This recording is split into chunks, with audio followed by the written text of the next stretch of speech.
এক সকালে শহরের রাস্তার ধারে বসে সবজি বিক্রি করছিলেন এক বৃদ্ধা নারী, হালিমা বেগম। মাথার উপর সবজির ঝুড়ি, চোখে ক্লান্তি থাকলেও মনে ছিল একরাশ আশা। আজকের বিক্রির টাকায় সংসারের খরচ চলবে, এই ছিল তার স্বপ্ন। তার মেয়ে আয়শা দেশের সীমান্তে কর্মরত একজন সাহসী আর্মি অফিসার। সে বিশ্বাস করত তার মা নিশ্চয়ই নিরাপদে ও সম্মানের সঙ্গে জীবন কাটাচ্ছেন। কিন্তু ভাগ্য সেদিন অন্য কিছু লিখে রেখেছিল। হালিমা বেগম বাজারের কাছে রাস্তার পাশে সবজি সাজাতেই হঠাৎ এক গর্জন শুনতে পেলেন। এটা কি তোমার বাপের রাস্তা?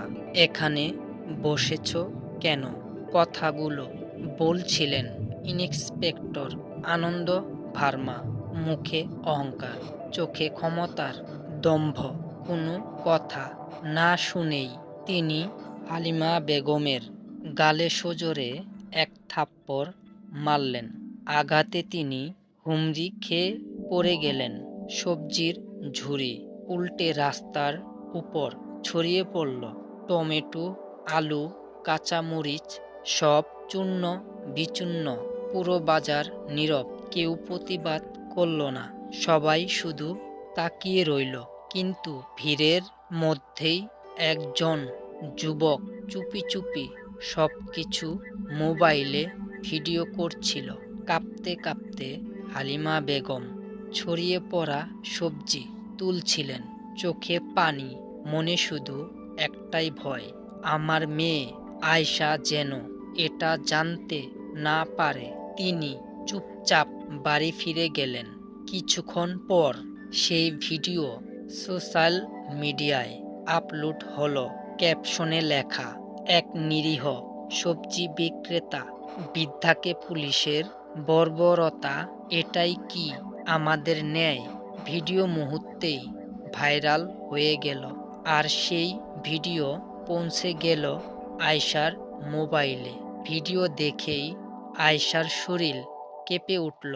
চোখের পানি ছিল রাগের, কষ্টের নয়। যে মাকে এত কষ্ট করে বড় করেছে, তার সঙ্গে এমন আচরণ। আমি চুপ থাকব না।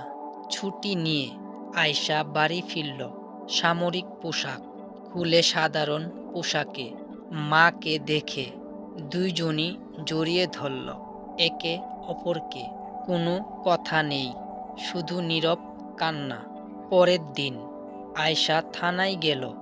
স্পষ্ট কণ্ঠে বলল, আমার মায়ের সঙ্গে যে অন্যায় হয়েছে তার বিচার চাই।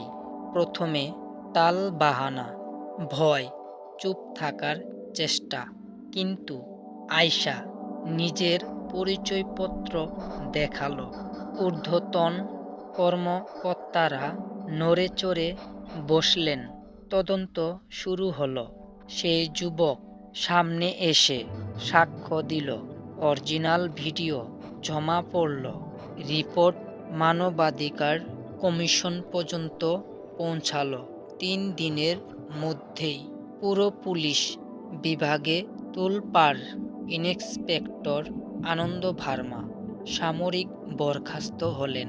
তদন্ত শেষে তাকে চাকরি থেকে সম্পূর্ণ বরখাস্ত করা হলো। তার বিরুদ্ধে নারী নির্যাতন, মারধর ও ক্ষমতার অপব্যবহারের মামলা দায়ের হলো। সংবাদ মাধ্যমে শিরোনাম, এক মেয়ের সাহসে ন্যায় পেল এক মা। 1 মাস পর হালিমা বেগম আর রাস্তায় বসেন না। তিনি এখন একটি ছোট্ট পাকা দোকানে বসেন। দোকানের নাম ইজ্জতের বাজার। আর আয়শা, সে আজও দেশের সেবা করছে।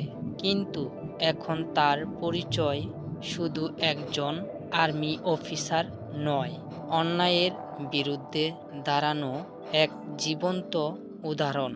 বার্তা, অন্যায় দেখলে চুপ থাকা অপরাধ। মায়ের সম্মান মানেই সমাজের সম্মান। সত্য আর সাহস এক হলে ক্ষমতার দম্ভ ভেঙে পড়ে।